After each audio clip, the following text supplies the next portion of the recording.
Lorna, may legal bang proseso para formal na magkaayos ang magkapatid gaya ng mediation? Sa barangay pa rin ba ito ilalapit? So, merong barangay conciliation process.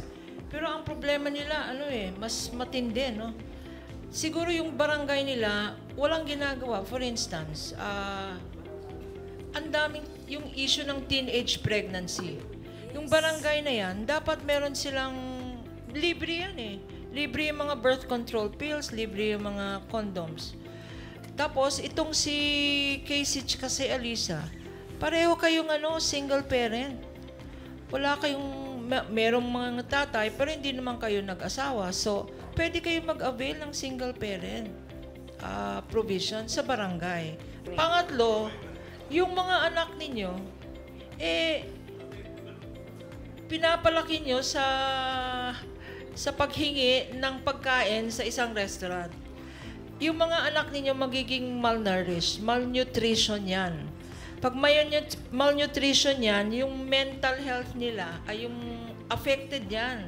Hindi sila magiging good members of society kasi kulang sa pagkain. At mami, ang tingin ko dito, ang may kasalanan sa lahat, ikaw.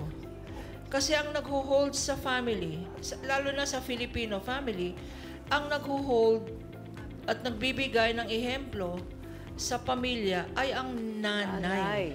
Sabi nga lagi dito sa kay Dr. Love, iba yung nanay, iba yung ina. Tama? Madaling maging nanay pero mahirap maging ina. Mukhang hindi ka naging ganon sa mga anak mo. May pagkakataon pa na magbago ka ng attitude. Kasi hindi kayo pwedeng lumaki lahat sa semeteryo. Hindi yan ang decent living conditions. Para sa patay yan, hindi para sa buhay. Okay, thank you very much. Attorney Lorna, Dr. Love, sinong dapat magpakumbaba sa kanila? Kasi kung minsan sasabihin nung nakatatanda, hindi, ako nakatatanda, ikaw lumapit sa akin. Not necessarily. Not necessarily. Kailangan talaga yung manggaling sa kalooban natin. At napakahirap magpakumbaba. Kasi ang kalaban mo dyan yung sarili mo. No? Now, meron tayong kasabihan, ipakita mo sa akin ang bunga, sasabihin ko sa iyo kung anong puno. No? So, Sofia, nakita namin ang bunga mo. At, sorry wala akong nakitang maganda sa bunga mo. Ibig sabihin, sabi nga ng attorney, ang nanay o ang ina ang dapat naging ilaw ng tahanan. Aminin natin, ang laking pagkukulang mo. No? Tingnan niyo ang bunga ng pamamalagi sa sementeryo. Ano meron sa sementeryo? There's nothing to see in the cemetery. Wala kayong makikita doon. Walang pag-asa. Walang pangarap. Tahimik.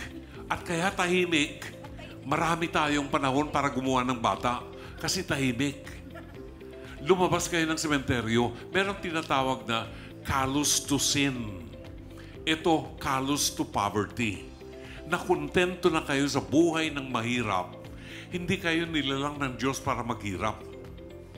Gamitin yung mga kamay nyo at ang talento nyo para kumita at bigyan ng magandang kinabukasan ng inyong mga anak. Ayan.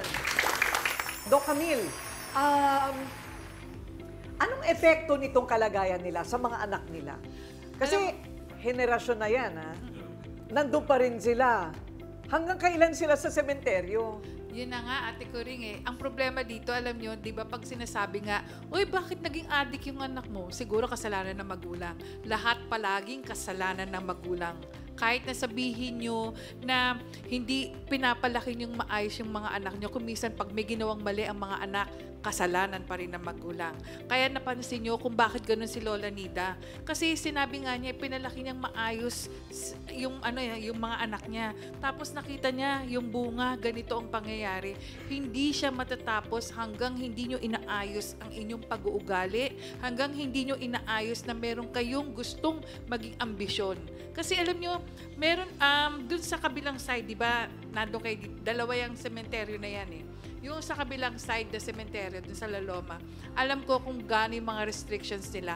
Pero tumutulong sila na sana, alam nyo, pwede naman kayo maging sepulturero, pwede kayo maging caretaker dun. Ang laki-laki ng kinikita dun sa dami ng mga patay doon. Bakit hindi nyo ginawa ng paraan na kumita kayo doon? Oo. Ang laki-laking, ang daming programa. Tapos lumabas kayo dyan, nandun ng Chinese Gen. Di ba? Ang dami rin pwedeng trabaho doon. Maglinis kayo, mag-aid kayo doon, o kumbaga sa lahat ng pwedeng trabaho. Meron sila mga charity, foundation ng Chinese Gen. Bakit hindi kayo gumawa ng paraan? Ang dami-dami talaga. O kaya doon kayo sa Blumentritt. Pwede kayo magtinda doon.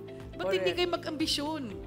Kasi kung wala kayong ambisyon, talagang walang mangyayari sa buhay nyo at ang epekto nito, malaking factor, magiging katulad ng mga anak nyo yung ginagawa nyo. Nakakalungkot yan. Ayan.